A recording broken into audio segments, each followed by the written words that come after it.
Imagine yourself standing at the edge of a vast, still ocean at dawn.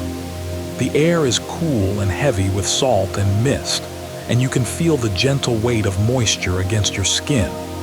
Beneath your feet, the earth is solid and eternal, unmoving as it has always been. You can hear the soft, rhythmic whisper of waves in the distance, the quiet breath of the world waking around you.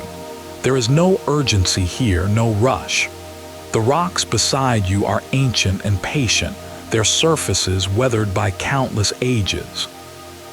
Around you stretches a landscape so still, so peaceful, that time itself seems to slow and settle, like sand sinking through water.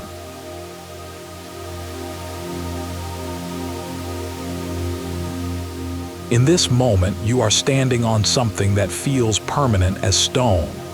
The ground beneath your feet feels certain, fixed, eternal. And yet, even now, this very moment, the continents are moving.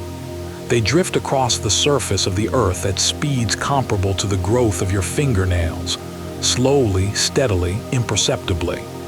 2 to 10 centimeters each year. In the time it takes to live a full human lifetime, the continents shift only meters. In the span of a human civilization, only kilometers. The motion is so slow, so patient, that it falls entirely outside the realm of human perception, and we experience the earth as fixed and changeless. And yet this slow motion, accumulated across millions and millions of years, produces transformations of almost unimaginable drama. Continents separate and move vast distances across the globe. Oceans form where once there was land. Mountains rise toward the sky. Islands emerge and vanish. All of this occurs not in the violent, sudden way that myths and stories might suggest, but in the gradual, patient unfolding of geological processes. The earth breathes and moves with the rhythm of ages, and we are invited now to witness this slow, magnificent transformation, as if we could compress 300 million years into the space of this quiet night.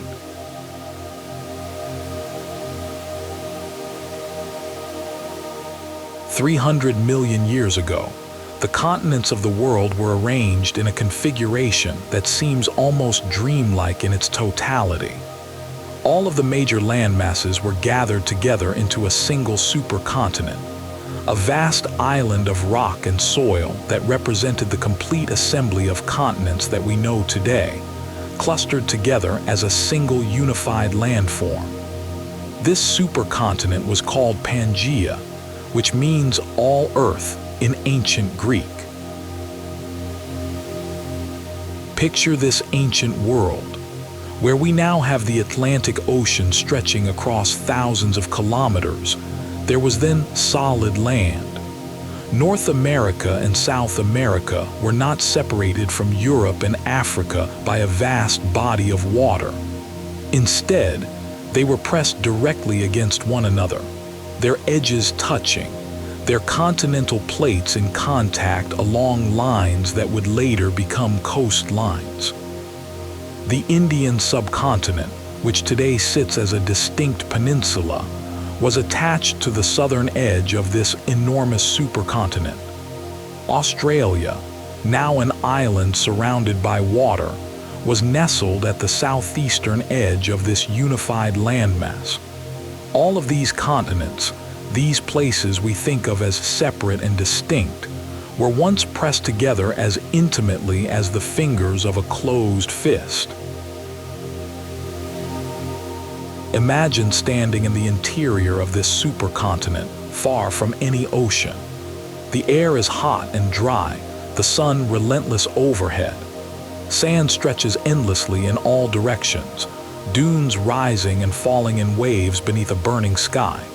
There is no ocean breeze here, no moderation, no moisture traveling from distant seas. Only heat, dryness, silence. You can hear the strange sounds of life adapted to this harsh interior. Insects clicking and whirring in the shade, the wind moving across vast desert plains. There is no place to escape the sun, nowhere that water offers relief. This is the interior of Pangaea, a world unto itself, untouched by the sea. But around the edges of this supercontinent, where water touched land, life flourished in extraordinary abundance. Coral reefs formed in the shallow seas that surrounded Pangaea's margins, harboring an abundance of creatures. Great insects flew through warm tropical air, dragonflies with wingspans of nearly a meter, creatures that had no modern equivalents. The first reptiles were beginning to diversify and flourish across these vast continental regions. And in the depths beneath this supercontinent, in the profound darkness beneath the crust, the planetary machinery was slowly, patiently setting the stage for what would eventually come to pass. The Earth's mantle was in motion, convection currents flowing through this deep layer, carrying heat from the planet's interior upward toward the surface. These currents would eventually provide the force necessary to tear apart this unified landmass and scatter its pieces across the globe.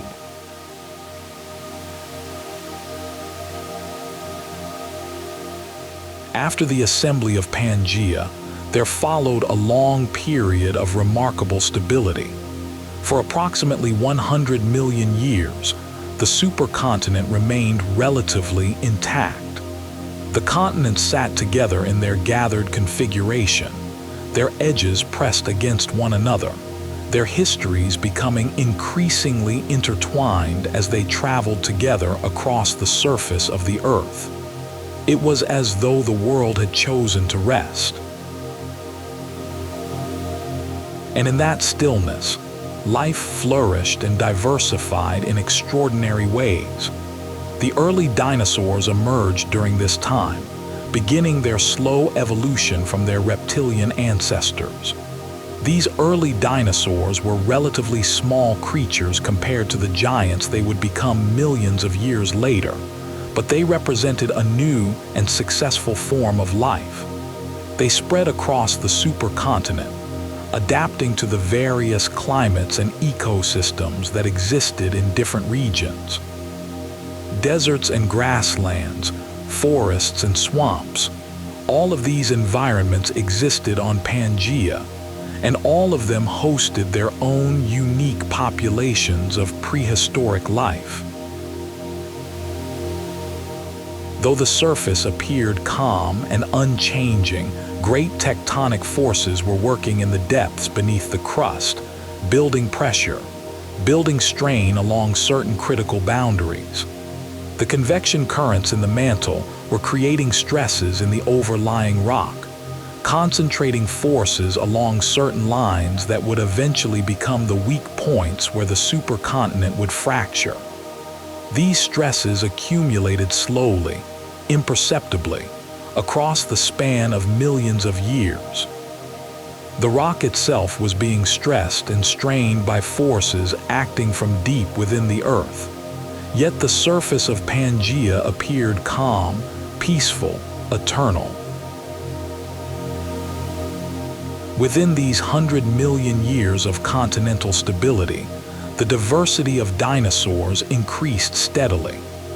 The first large herbivorous dinosaurs emerged, creatures that moved on 4 legs and fed on the vegetation that covered the land. The first large carnivorous dinosaurs appeared, apex predators that hunted the herbivores across the vast continental interior. Slowly, steadily, different species adapted to different environments, developing specialized features that allowed them to thrive in specific ecological niches. Yet all of this spectacular diversification of life occurred while the continents themselves remained locked together in their ancient configuration, waiting.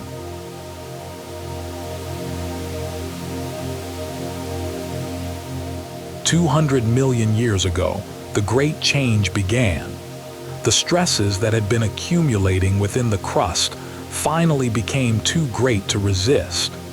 The boundaries of Pangaea, those lines where the continental masses pressed against one another, began to fracture. The supercontinent, which had existed as a unified whole for so many millions of years, started its slow breakup into separate pieces. This was not a sudden shattering, not a violent rupture, but rather a gradual tearing apart, a slow separation that would continue for millions and millions of years to come. If you could feel the earth from the inside, you would sense immense pressure, stress accumulated across millions of years, pressing outward, straining the rock. Then finally, the breaking point. Not a sudden shatter, but a slow tearing, like ancient stone finally yielding. Deep beneath the crust, fractures begin to open. Hot rock, deep red and glowing, rises through these gaps. The rock above cools and solidifies, but more hot material continues to rise, continues to push the pieces apart. The process began along certain critical boundaries, the weakest points in the continental crust. As the mantle convection currents pushed upward and outward, they forced the continental plates apart. The crust fractured along multiple lines simultaneously, in different regions around the supercontinent. In the region where the Atlantic Ocean would eventually form, between what are now North America and Africa, Europe and South America, the crust began to split and pull apart. In other regions, other fractures opened. The Indian Ocean region, the region around Australia, the region around South America, all of these areas experienced the initial stages of continental breakup. As the continental plates separated, gaps appeared between them. These gaps were filled with upwelling material from the mantle below. New oceanic crust formed along the boundaries where the continents were separating, creating underwater mountain ranges that marked the boundaries between diverging plates. These ridges became the birthplaces of new oceanic crust, and the formation of this new crust continued to push the continents apart, driving them away from one another with infinite patience.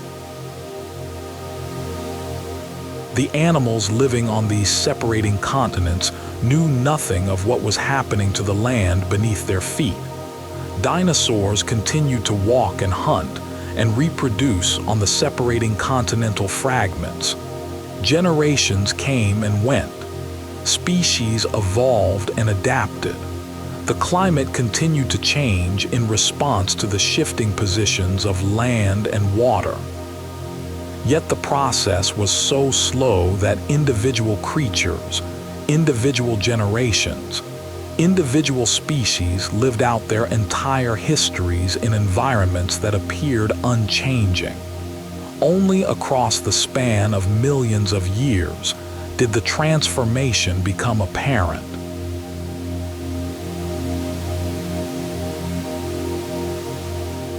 Among all the separating continents, there is one region whose motion has been particularly well documented and measured by modern science. The Atlantic Ocean, that vast body of water now separating North America from Europe and South America from Africa, is widening at a measured, constant rate. Imagine the motion. At the rate of a human fingernail growing, the Atlantic expands, year after year, million after million. For approximately 180 million years or more, since the initial breakup of Pangaea began in that region, this gentle widening has been continuing. For 180 million years, the continents that were once pressed directly against one another have been slowly, steadily separating. The Atlantic Ocean, which did not exist 300 million years ago, has grown from zero width to its current width of approximately 6,000 kilometers. 6,000 kilometers of ocean now separate the eastern coasts of North America and South America from the western coasts of Europe and Africa. This vast distance has been created through the slow, consistent motion, repeated over the course of more than 180 million years. As the Atlantic Ocean widened, the continental edges that were once deep within the interior of Pangaea became the coastlines we recognize today. The eastern seaboard of North America, the coasts of Europe, the western coasts of South America and Africa. These are all relatively young coastlines in geological terms, having come into existence only within the past 200 million years. The rocks that form these coastlines are different from the rocks found in the continental interiors, shaped and formed by the process of continental breakup itself. The margin of the continents slopes gently into the abyssal depths, a submarine landscape that speaks to the history of separation and spreading that created it.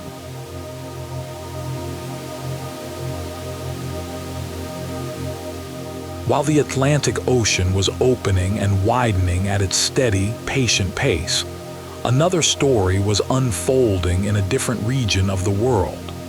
The Indian subcontinent, which had been attached to the southern edge of Pangaea, began its own remarkable journey. When the supercontinent began to break apart, the Indian subcontinent separated from Africa and from the southern continents, but it would not remain stationary. Instead, it became one of the most rapidly moving pieces of continental crust on the planet. From the time of its separation, approximately 160 million years ago, until approximately 55 million years ago, the Indian subcontinent traveled northward across what was then the Tethys Ocean, an ancient oceanic body that existed where the Indian Ocean now spreads. During this period of 100 million years, the Indian subcontinent covered a vast distance, traveling northward carried along by the spreading and movement of the oceanic plates beneath it.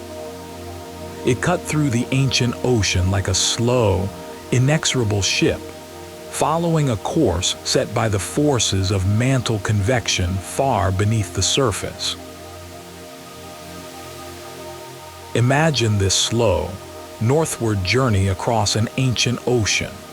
The Indian subcontinent was a large, thick piece of continental crust, dense and buoyant enough to resist being subducted beneath the heavier oceanic crust. The ocean floor between this moving continent and the southern edge of the Asian continent was being consumed, subducted down into the Earth's mantle, and this process of consumption provided the driving force for the Indian subcontinent's northward motion. For millions of years, the ocean separated them, but this ocean was steadily shrinking. With each passing million years, the distance between these two great landmasses decreased.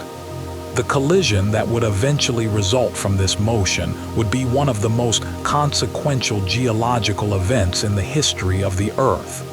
But that event still lay far in the future.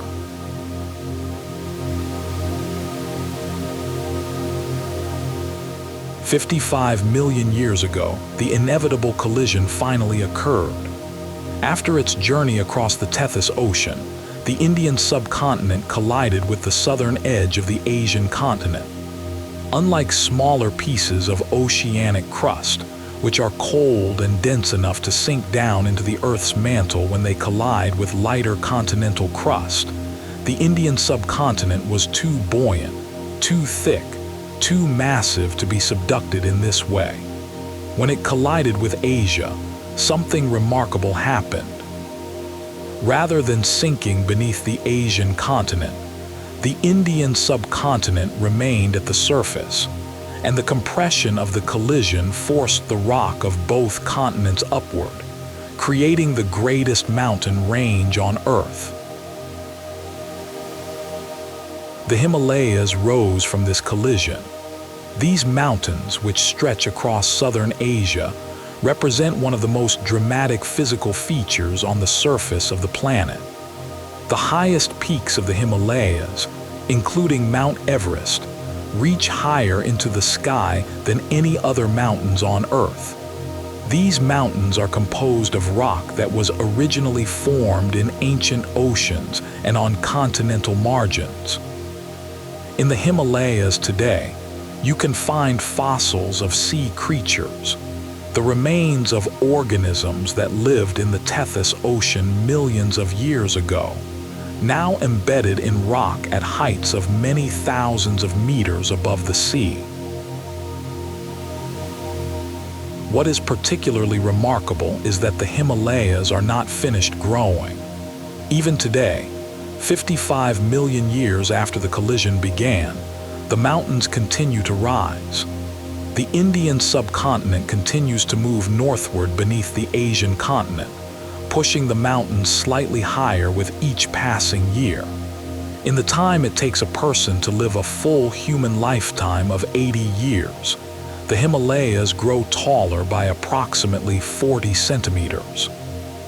The mountains are being built and raised by the same patient forces that have shaped the continents for millions of years. This ongoing collision and the mountains it created have profoundly shaped the climate and geography of Asia. The Himalayas act as a barrier to weather systems, intercepting moisture-laden winds from the Indian Ocean and creating the wet monsoons that bring rainfall to South Asia. To the north of the Himalayas, in the rain shadow region, vast deserts have formed. The collision that created the mountains also created some of the most important river systems in the world. The Ganges, the Brahmaputra, the Yangtze, the Mekong, all of these major rivers originate in the Himalayas and flow downward to the sea, carrying sediments eroded from the mountains into the lowlands and deltas below.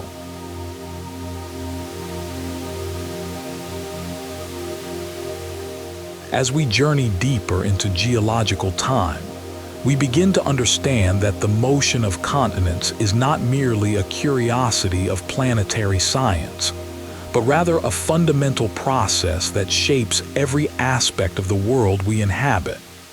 The positions of the continents determine where the oceans flow, which shapes the climate systems that regulate temperature and rainfall across the planet.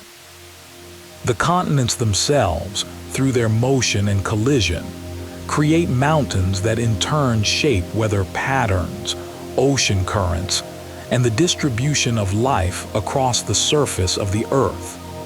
Every feature of the landscape has been shaped by the slow motion of continental plates. The continents continue to move even today, at the same steady, patient rates that have characterized their motion throughout the past 300 million years. The Atlantic Ocean continues to widen.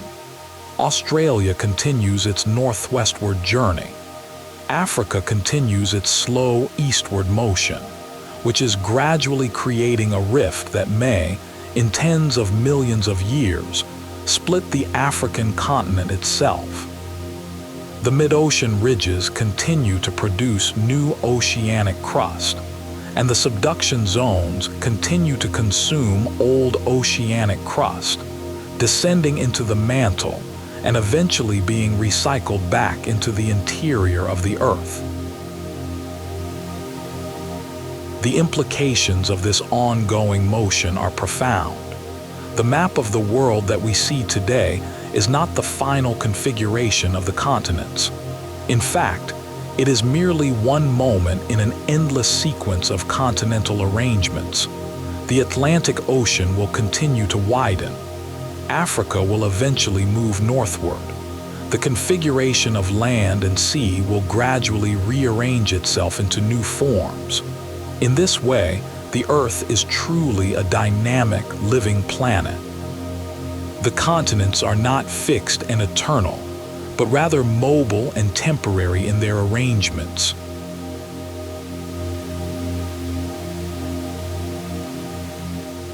Beneath the continents and oceans, beneath the surface where we walk and sail, lies the vast interior of the Earth. The crust upon which the continents rest is relatively thin, and beneath this thin crust lies the mantle, a vast region of rock that extends downward for thousands of kilometers. This mantle is not solid and static, but rather it is in constant, slow motion, heated from below by the hot core of the Earth and driven by convection currents that rise and fall in the manner of a slowly boiling liquid. The heat that drives these convection currents originates from deep within the Earth.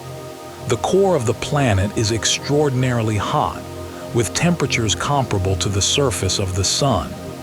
This heat radiates outward through the mantle, creating temperature gradients that drive slow, persistent convection currents. Hot material rises toward the surface, and as it does, it cools. The cooled material, being denser than the hot material below it, eventually sinks back down into the depths, where it is reheated and rises again. This cycle of rising and sinking continues indefinitely, providing the energy that moves the continents. Where the convection currents rise toward the surface, they create zones of upwelling beneath the ocean floor. These zones are marked by mid-ocean ridges, those underwater mountain ranges where new oceanic crust is created. The hot mantle material that rises in these regions melts partially as pressure decreases, creating magma that rises further and cools on the ocean floor, forming new crust.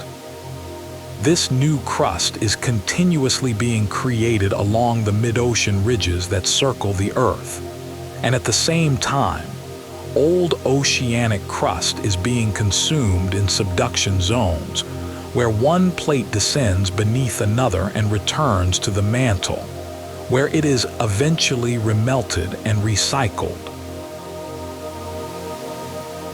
The entire surface of the Earth is covered with these moving plates, pieces of crust that float on top of the mantle and are driven by the convection currents below. These plates are in constant motion relative to one another, driven by the convection currents in the mantle. Where they move apart, new crust is created. Where they collide, mountains are built or oceanic crust is consumed. Where they slide past one another, great stresses accumulate in the rock, eventually releasing in earthquakes. All of these processes operate continuously, slowly, patiently, as they have for the entire history of the Earth.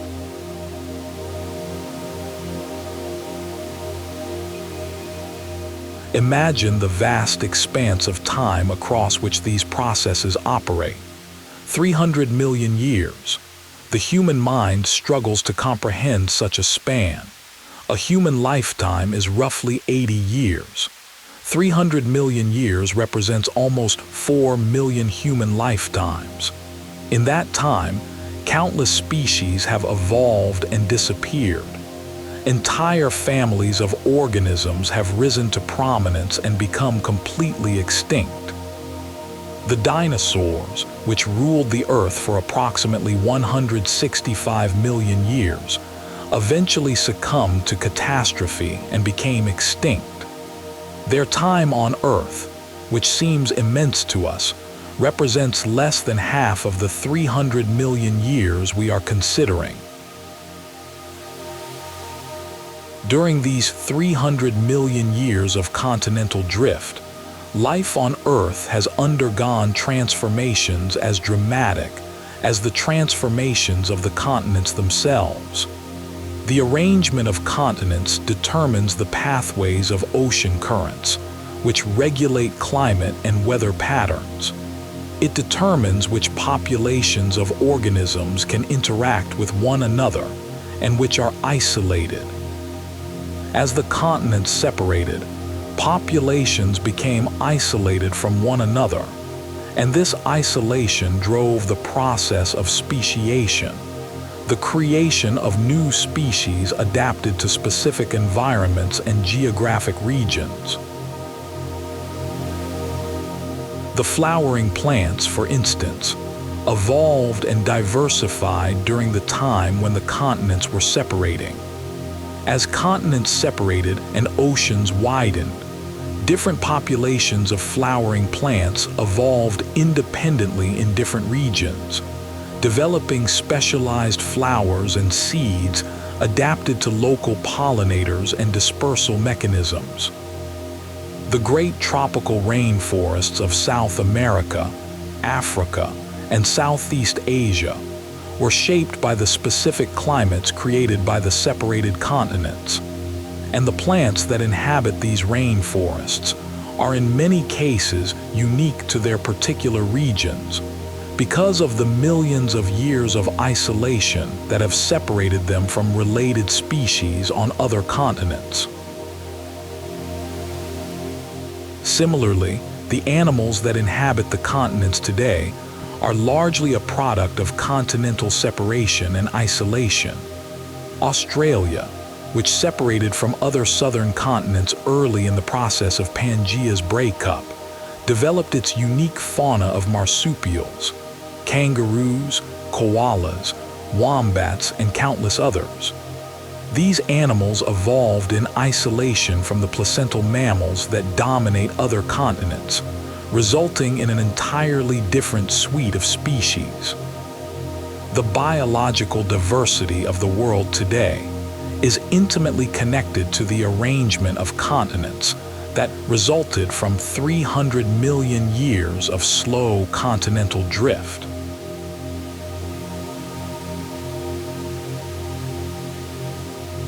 We find ourselves now in what geologists call the Holocene epoch, a period that began approximately 11,700 years ago, at the end of the last ice age. This is an extraordinarily brief moment in geological time, a mere blink of an eye in the vast timeline of Earth's history. The continents are positioned very much as they were when humans first evolved, hundreds of thousands of years ago. The continents have moved only kilometers from their positions then, distances that a determined walker could cover in a few weeks or months, distances that are utterly negligible on the scale of continental dimensions. Yet even in this brief time, the subtle motions of the continents continue. In historical times, humans have learned to measure these motions directly. Modern surveying techniques, and more recently, satellite-based methods, have allowed scientists to measure the motion of the continents with extraordinary precision. Measurements taken decades apart show that the continents are indeed moving at the rates predicted by geological theory. North America and Europe are moving apart. The Indian subcontinent continues to move northward into Asia. Australia continues its northwestward motion. These measurements confirm what we know from the rocks themselves. The continents are alive and they are moving. The mountains continue to rise. The Himalayas grow silently, their growth imperceptible to any human observer but constant and patient across the ages. Other mountain ranges around the world, where continents have collided or are colliding, continue to experience uplift. At the same time, weathering and erosion continuously wear these mountains down, carrying their material to the oceans in the form of sediments.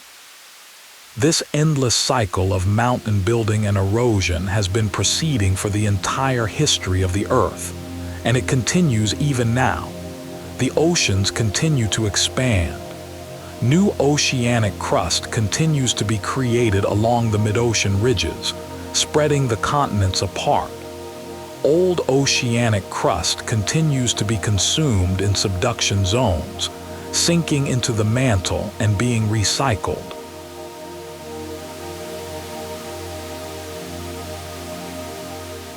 Looking forward into the future, geologists have made predictions about what the Earth might look like millions of years hence, based on current rates of continental motion and our understanding of plate tectonics. In 50 million years, the continents will have moved significantly from their current positions. North America will have moved further west. Europe and Africa will have moved northward and eastward. Australia will continue its motion toward Southeast Asia. The Indian subcontinent will have moved additional distances northward into Asia, further elevating the Great Mountain Range through continued compression. In 100 million years, the changes will be far more dramatic. The Atlantic Ocean will be significantly wider. The Pacific Ocean, meanwhile, is slowly closing as the continents surrounding it gradually move toward one another. The Mediterranean Sea may be partially or completely altered as Africa moves northward. The east coast of Africa is slowly separating from the rest of the continent along the East African Rift Valley, a process that, if it continues for many millions of years, will eventually fragment the continent. The Caribbean region will continue to be modified as its plates slide and rotate relative to surrounding plates. In 250 million years or so, the continents may have assembled again into a new supercontinent, different from Pangaea but equally unified. This new supercontinent would again gather the land masses of the world into a single configuration. The basic principle is clear. Continental motion continues, and the map of the world will continue to change. What will not change is the fundamental slowness of these processes. Even in 250 million years, the motion remains measured in centimeters per year. The mountains continue to rise and erode. The oceans continue to widen and narrow. Life continues to evolve and adapt to these changing conditions.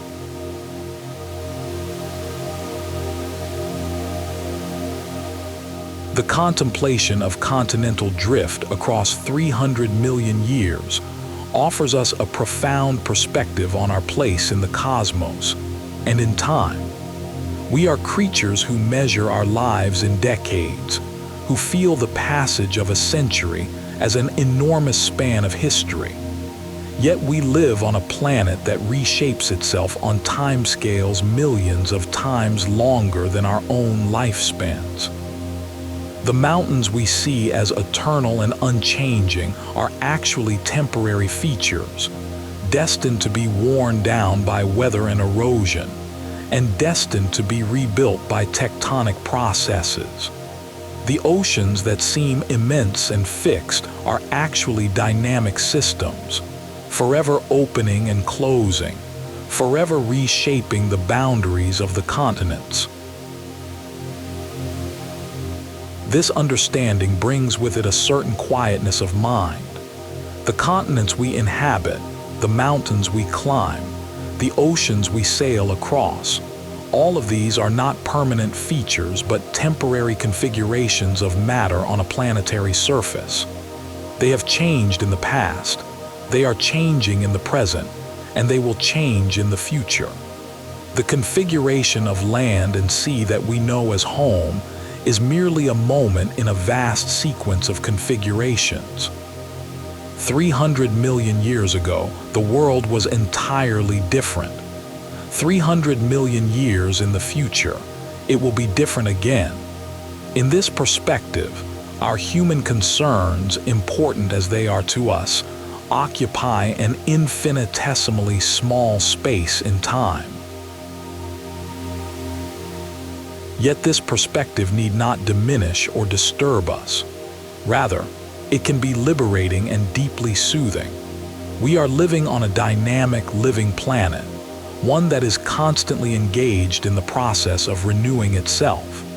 The same forces that move continents at the pace of fingernail growth are the forces that create new crust and recycle old crust, that power the internal heat of the planet, that drive the convection of the mantle and create the conditions for life to flourish. The mountains that rise silently are doing so at a rate that will eventually change the climate and the distribution of life on Earth. The Atlantic Ocean that widens patiently is slowly rearranging the geography of the world. These small, almost imperceptible changes, accumulated across millions of years, create vast transformations.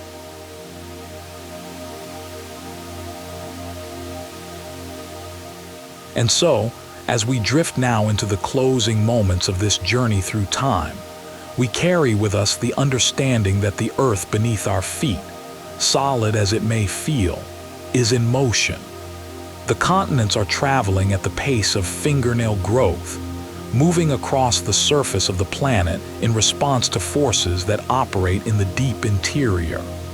Mountains are rising at rates measured in millimeters, their growth imperceptible to any human observer but constant and patient across the ages.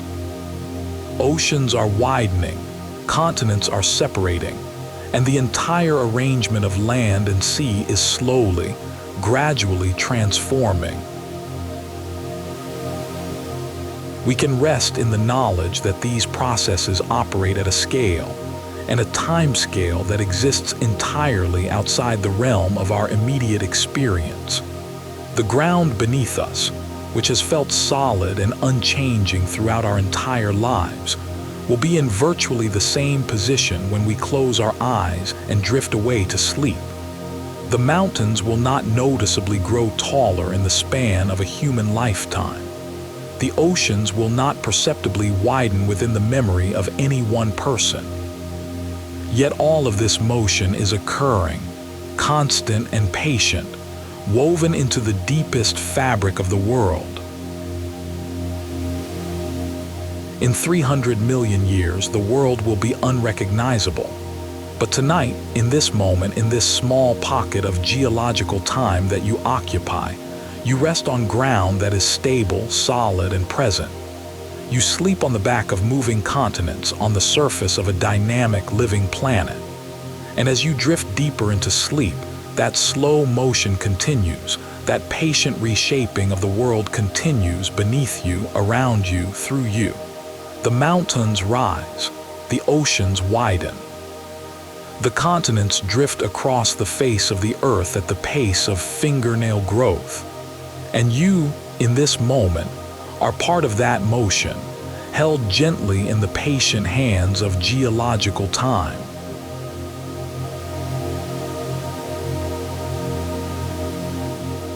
Drift now.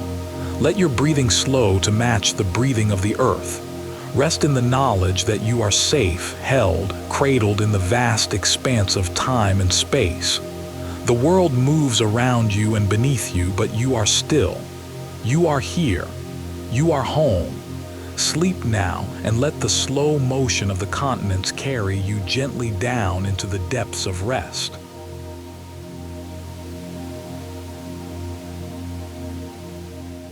The end.